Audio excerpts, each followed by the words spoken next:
I'm James Carter, a critical care registered nurse at Mercy General Hospital in Seattle, Washington. Or at least I was until I walked away from the profession 3 weeks ago. I spent 14 years working in intensive care units, the last 9 of them right here at Mercy's Level 1 Trauma Center. I hold certifications in advanced cardiovascular life support, pediatric advanced life support, and critical care nursing. I've worked every shift rotation imaginable, managed some of the most complex cases the state has seen, and trained dozens of new nurses coming up through the ranks. I've seen everything you can imagine in critical care. I've performed chest compressions until my arms went numb. I've held the hands of dying patients while their families said goodbye through a tablet screen during the pandemic. I've watched miracles happen when we brought someone back from the edge, and I've witnessed the exact moment life leaves a body despite every intervention we could throw at it. I thought I understood the limits of human physiology. I thought I knew exactly what was possible and what wasn't within the walls of an ICU. But what I'm about to tell you is the one case that shattered my understanding of medicine, biology, and perhaps reality itself. It's the case that made me realize there are things happening in our hospitals that can't be explained by science, documented in medical journals, or rationalized away by exhausted minds playing tricks. This is the case that ended my career. Mercy General Hospital sits on First Avenue, a sprawling complex of brick and glass buildings that's been expanding since the 1970s. The ICU occupies the entire 4th floor of the main tower, a 32-bed unit divided into 4 pods of 8 beds each. Each pod has a central nursing station with a semicircular desk where we chart, surrounded by patient rooms with glass walls that let us maintain constant visual surveillance. The equipment is state-of-the-art, continuous cardiac monitoring, ventilators that cost more than most people's houses, and enough IV pumps to light up the room like a Christmas tree. I usually worked the night shift, 11 at night to 7 in the morning. I preferred it. Fewer administrators walking around, fewer family members demanding updates every 20 minutes, and a tighter crew of nurses who knew how to handle things when they went sideways. My unit director was Laura Henderson, a 30-year veteran who ran the ICU like a well-oiled machine. My regular colleagues included Alex Rivera, an ex-paramedic who could place an IV line in anyone, and Emily Novak, who had an almost supernatural ability to predict when a patient was about to crash before the monitors even showed it. The night it started was October 14th of last year, Thursday. I clocked in at 10:45, got my assignment from the day shift nurse, and took report on my 4 patients. 3 were straightforward: a post-surgical cardiac patient doing well, a sepsis case we were weaning off pressors, and a motor vehicle accident victim with multiple fractures who was stable. My 4th patient was a new admission being transferred up from the emergency department. The patient's name was Edward Harlan, 73 years old. He'd been brought in by ambulance at 6:30 that evening after his wife found him unresponsive in their home in Bellevue. The emergency department had stabilized him, but his presentation was unusual enough that they wanted him in the ICU for close monitoring. When I read through his chart, nothing particularly alarming jumped out. He'd been found unconscious, no obvious trauma, no signs of stroke on the CT scan, basic labs mostly normal except for a slightly elevated white blood cell count. The ER physician, Dr. Sarah Klein, had noted in her documentation that the patient had regained consciousness about an hour after arrival, but remained confused and disoriented. She'd admitted him with a working diagnosis of syncope of unknown etiology, possible seizure activity, and had ordered continuous EEG monitoring along with the standard ICU protocols. Edward arrived on our floor at 11:20. I went to the elevator bay to meet the transport team and got my first look at him. He was lying on the gurney, awake, staring straight up at the ceiling. He was a thin man, maybe 5'9", with white hair and deeply lined features. His eyes were open and unblinking. The transport nurse, a woman named Megan I'd worked with dozens of times, gave me a quick rundown as we wheeled him to room 412. "He's been like this since I picked him up," Megan said quietly. "Vitals are stable. He hasn't said a word, just stares." We transferred Edward to the ICU bed, and I went through my admission process. I connected him to our cardiac monitor, applied the pulse oximeter to his finger, wrapped the blood pressure cuff around his arm, and placed the EEG leads on his scalp according to the standard 1020 system. Every wire had its place, every monitor its purpose. His heart rate settled at 72 beats per minute, blood pressure 138 over 82, oxygen saturation 98% on room air, respiratory rate 16, all completely normal parameters for a man his age. But Edward himself was anything but normal. He lay perfectly still in the bed, his arms at his sides, his gaze fixed on the ceiling tiles. I spoke to him, introduced myself, explained what I was doing. He didn't respond. He didn't blink. He didn't track my movements with his eyes as I worked around him. His chest rose and fell with mechanical precision, each breath exactly 4.2 seconds apart. I timed it over 2 full minutes, not 4.1 seconds, not 4.3 seconds. Exactly 4.2 seconds between the start of each inhalation. Human respiratory patterns aren't that precise. They can't be. There's natural variation in every breath we take, fluctuations controlled by carbon dioxide levels in the blood, by the body's metabolic demands, by 100 different factors that create tiny variations in timing. Even patients on ventilators have some variation because the machine adjusts to their attempts to breathe. But Edward breathed like a metronome. I documented it in my nursing notes, but figured it was probably nothing. Maybe I was just tired. I'd worked 4 nights in a row already, and exhaustion can make you notice patterns that aren't really there. At midnight, I did my first full assessment. I checked his pupils with my pen light. They were equal, round, and reactive to light, constricting from 4 millimeters to 2 millimeters exactly as they should. I tested his reflexes. Biceps, triceps, brachioradialis, patellar, Achilles. All 2+, perfectly normal. I ran my pen up the bottom of his foot to test his plantar reflex. His toes curled down appropriately. I squeezed his nail beds to test for a pain response. He withdrew his hand exactly as he should. Every neurological test I performed came back completely normal, but Edward still hadn't blinked, not once. I'd been in his room for nearly 20 minutes, and I hadn't seen his eyelids close a single time. I mentioned it to Alex when I came out to chart. He was sitting at the nursing station working on his own documentation. "My guy in 12 hasn't blinked since he got here," I said. Alex looked up from his computer. "At all?" "Not once." 45 minutes now. "That's weird. Cornea's getting dry?" "They look fine. Moist, clear, no redness." "Huh?" Alex shrugged. "Want me to take a look?" We went in together. Alex stood at the bedside and waved his hand in front of Edward's face, close enough that anyone would instinctively blink. Edward stared through his hand like it wasn't there. His eyes remained perfectly still, perfectly moist, perfectly focused on the ceiling. "Okay, that's creepy," Alex admitted. "How is he not blinking? That's not even voluntary. That's autonomic." "I know. What's his neuro exam?" "Completely normal otherwise. He responds appropriately to painful stimuli, reflexes are intact, pupils are reactive. But he won't blink." "Can't blink, apparently." Alex scratched his head. "I've never seen that. Maybe some kind of cranial nerve palsy?"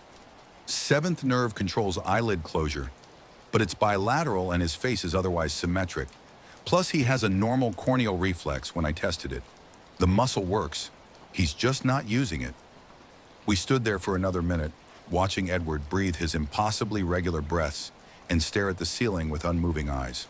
Finally, Alex said he had to check on his own patients, and I went back to charting. At 1 in the morning, I returned to room 412 for my hourly vital signs check. Edward was in exactly the same position, same posture, same gaze, same rhythmic breathing pattern. I checked his monitor. Heart rate still 72.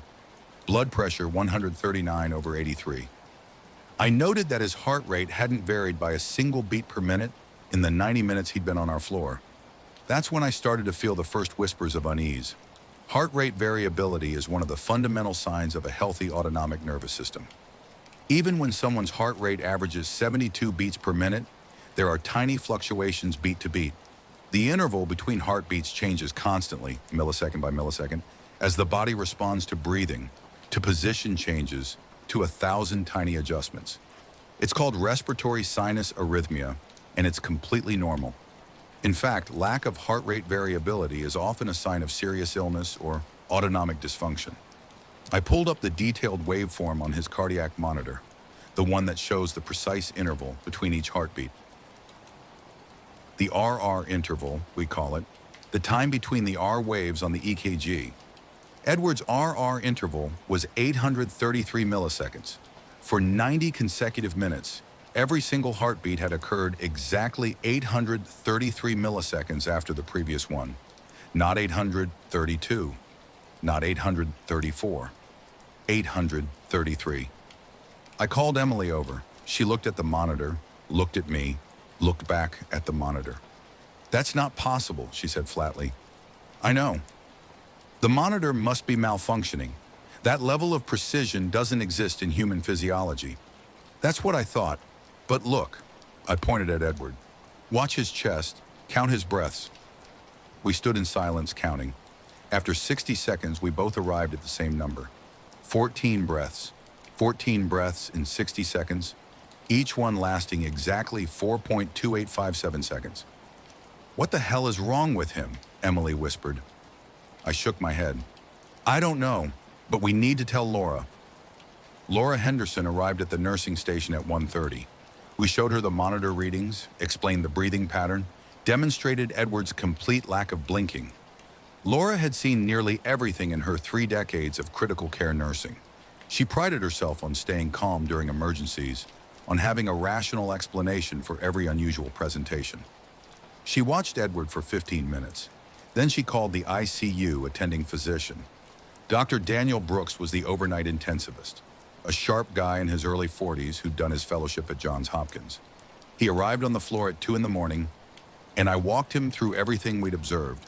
He performed his own neurological examination, tested reflexes I'd already tested, shone lights in eyes that had been responding to light all night. "Heart rate is locked at 72, he asked. "For over 3 hours now? No variation at all?" "Not a single beat per minute." Dr. Brooks pulled up a chair and sat next to Edward's bed. He put his stethoscope on Edward's chest and listened to his heart for a full minute. Then he moved the stethoscope to different positions, listening to heart sounds from multiple angles. Finally, he pulled out his phone and opened a timer app. "I want to time this precisely," he said. He counted heartbeats for 5 full minutes. 300 seconds.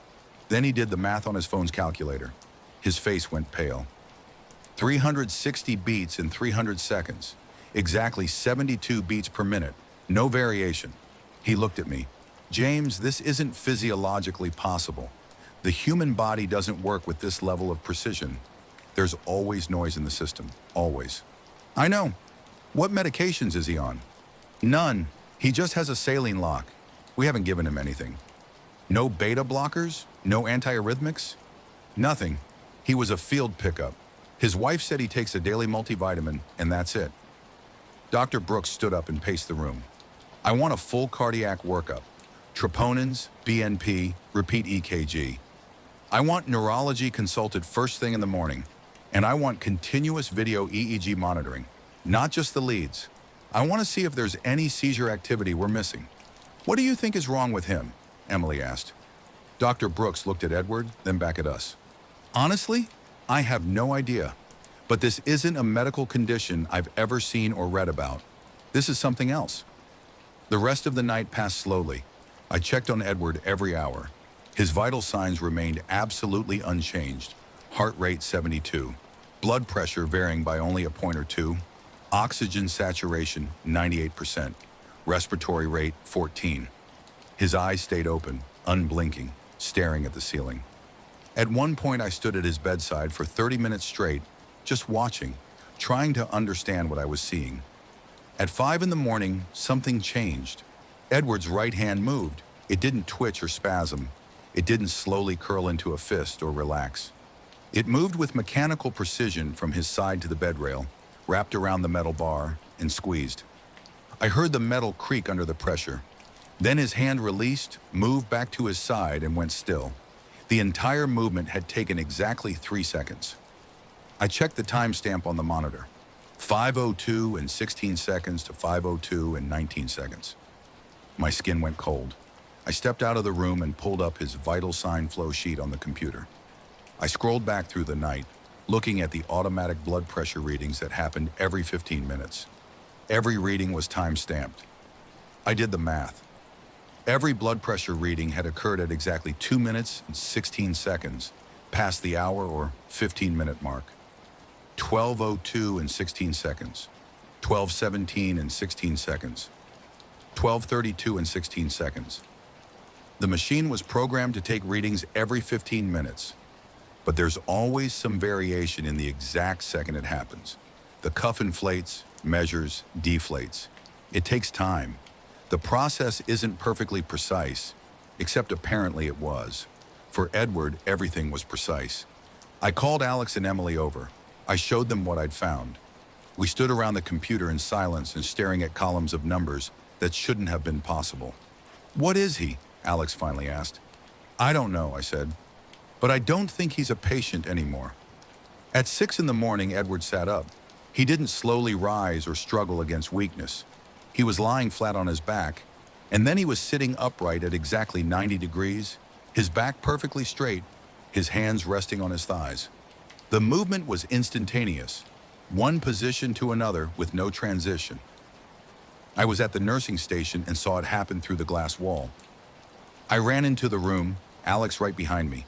Edward was sitting up in bed, still staring straight ahead, his eyes still unblinking. His heart rate was still 72.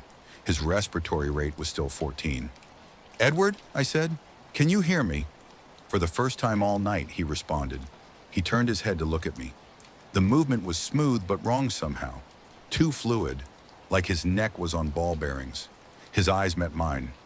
"Incomplete," he said. His voice was flat, without inflection or emotion. Not the voice of a confused elderly man, not the voice of someone who'd been unconscious hours earlier. "What's incomplete?" I asked.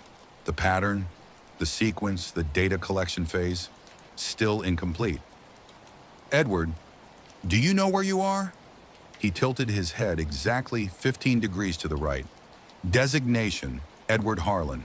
Location, medical facility. Purpose, observational study. Status, incomplete." Alex grabbed my arm. "James, what the hell is this?" Edward's head rotated back to center with the same mechanical precision. Then he spoke again, and this time his words made my blood run cold. "You are James Carter, 14 years medical experience, 4 current assigned patients, heart rate elevated, 79 beats per minute, respiratory rate 18. You are experiencing fear response." I took a step back. "How do you know my name? How do you know my heart rate? All data visible, all patterns readable. You are biological, inconsistent, imprecise, fascinating." Edward lay back down, the movement again instantaneous, and resumed his original position. His eyes returned to the ceiling. His breathing returned to its perfect rhythm. Dr. Brooks arrived at 6:30 for morning rounds. I told him what had happened, and he didn't believe me until he watched the video footage from the room camera. We stood in Laura's office watching Edward sit up in a single frame, watching him speak, watching him lie back down. The video time stamps confirmed everything. The movements happened too fast, one frame to the next. No motion blur, no transition, just position A and position B. "This isn't a medical case," Dr. Brooks said quietly. "I don't know what this is, but it's not medical." Neurology came by at 8 in the morning. Dr. Nicole Fletcher, one of the best neurologists in the state, examined Edward for 45 minutes. She came out of the room shaking her head. "His neurological exam is perfect," she said. "Better than perfect. His reflexes are exactly symmetrical. His strength is exactly equal on both sides. His coordination is flawless. I've never seen such a textbook perfect exam. It's almost like..." "Like what?" Laura asked. "Like he's not real. Like he's a simulation of what a neurologically intact person should be." The day shift took over at 7:30, and I stayed to give report. I told the incoming nurse, a woman named Lisa Bennett, everything that had happened. She listened with growing disbelief. When I finished, she asked the question I'd been avoiding. Should we even be treating him as a patient? I didn't have an answer. I left the hospital at 8:15. I drove home in a daze, replaying everything in my mind. I tried to sleep but couldn't. Every time I closed my eyes, I saw Edward's unblinking stare, saw his mechanical movements, heard his flat voice saying, You are experiencing fear response. I went back to work that night at 11. Edward was still in room 412. According to Lisa's notes, he'd remained motionless all day except for one incident at 2:17 and 16 seconds when he'd sat up again, turned his head to look at each person in the room, said data collection continuing, and lay back down. Over the next 3 days, I watched Edward carefully. His vital signs never varied, not once. His heart rate stayed locked at 72, his respiratory rate at 14. His blood pressure cycled through a pattern I eventually mapped. It would be 138/82 for exactly 3 hours, then 139/83 for 3 hours, then back again. Perfect alternation. His blood work came back completely normal. His CT scans showed nothing abnormal. His EEG showed perfectly organized brain waves with no seizure activity. Every test we ran confirmed that Edward Harlan was a completely healthy 73-year-old man, except he wasn't. On my fourth night with Edward, something else happened. At exactly 2:17 and 16 seconds in the morning, he sat up again. But this time he spoke differently.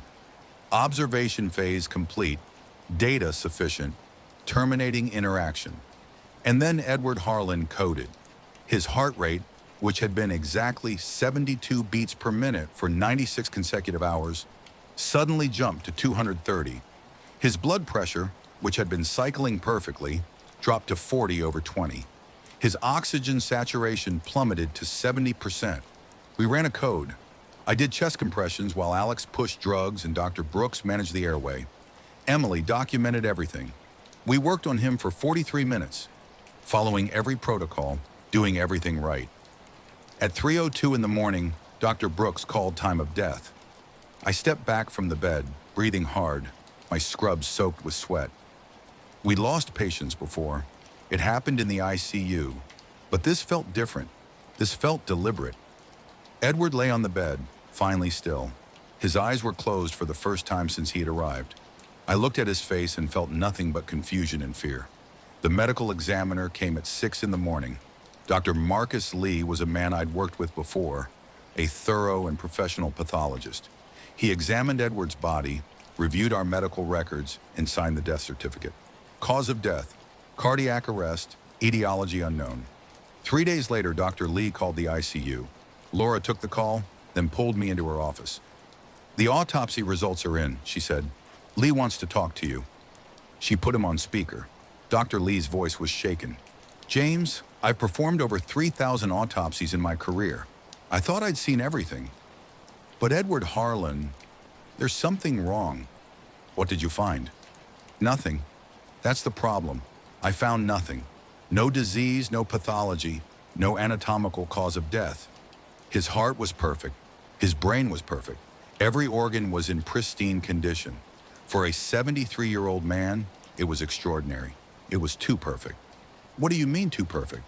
"I mean his organs looked like they came from a medical textbook. No wear, no scarring, no age-related changes. His coronary arteries had no plaque. His brain had no signs of normal aging. It's not possible. Everyone has something." But he had nothing. There was a long pause. Then Dr. Lee said something that made my stomach drop. "There's one more thing. His cellular structure. I looked at tissue samples under the microscope. The cells were organized in patterns I've never seen before. Perfect geometric arrangements. James, biological tissue doesn't organize like that. It's random, chaotic. His was designed." I thanked Dr. Lee and ended the call. Laura and I sat in silence. "What was he?" she finally asked. "I don't know," I said, "but I don't think he was human." After Edward, I started paying closer attention to my patients. Not just their vital signs and symptoms, but the small details, the tiny inconsistencies that make people human. The irregular breathing patterns, the heart rate variations, the slight asymmetries in reflexes and strength. 2 weeks later, I had another patient, a woman named Margaret Ellison, 68 years old, admitted for altered mental status. Her heart rate was locked at 65, her respiratory rate at 12. She didn't blink. She lay in bed staring at the ceiling with the same mechanical precision I'd seen in Edward. I documented everything. I showed Laura. I showed Dr. Brooks. They saw it too. We all saw it. But what were we supposed to do? How do you tell someone that their patient might not be human? How do you write that in a medical chart? Margaret coded after 72 hours. Same pattern, sudden deterioration, unsuccessful resuscitation. Autopsy showed perfect organs and geometric cellular arrangement. I had a third case 3 weeks after that, a man named William Park. Same pattern, same impossible vital signs, same outcome. I started having nightmares. I'd be at the nursing station and look into a patient room, and everyone in every bed would be staring at me with unblinking eyes, their chests rising and falling in perfect synchronization, their heart monitors all showing exactly the same rate. I made an appointment with Employee Health Services. They recommended I take a leave of absence. I took 2 weeks off. It didn't help. The nightmares continued. When I came back, I lasted 6 more shifts. On the 7th, I walked into the ICU, looked at my patient assignment, and saw another admission from the ER. The name didn't matter. I pulled up the vital signs from the emergency department, heart rate locked at 80, respiratory rate at 16, perfect precision. I walked out. I didn't give report. I didn't tell anyone I was leaving. I just walked to my car, drove home, and sent my resignation email from my laptop. Laura called me the next day. She begged me to reconsider, to come back, to at least work out a notice period. I told her I couldn't. I told her I was done with nursing. I didn't tell her the real reason. The real reason was that I'd started to wonder how many patients in our ICU were actually patients. How many were like Edward, like Margaret, like William? How many were something else, something that looked human but wasn't? Something that came to our hospital to observe us, to collect data, to study how we worked. How many had I taken care of over 14 years without noticing? How many had I intubated, medicated, treated, while they lay there with their perfect vital signs and geometric cells, watching us with eyes that never blinked?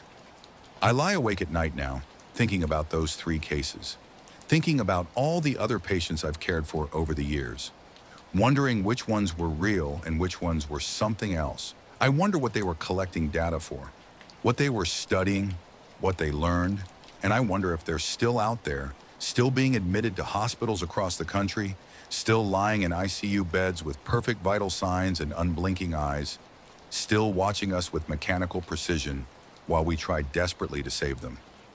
Because if Edward Harlan wasn't human, if Margaret Ellison and William Park weren't human, then maybe others aren't either. Maybe they walk among us. Maybe they work in our hospitals, shop in our stores, sit next to us on the bus. Maybe they're everywhere watching, collecting data, studying us with the same clinical detachment we use when we study them. And maybe we'll never know the difference until it's too late. I submitted my paperwork to the Washington State Board of Nursing last week. I officially surrendered my license 3 days ago. I'm no longer a registered nurse. I'm no longer anything related to healthcare. I thought leaving would bring me peace, but every night I still see Edward's face, hear his flat voice saying, "Data collection continuing," and wonder what happens when the data collection is finally complete. What happens when whatever was using those bodies decides they've learned enough about us? What happens when they don't need to study us anymore? I don't have those answers. I just know I couldn't keep working in the ICU, couldn't keep wondering which of my patients were patients and which were something else wearing a patient's face.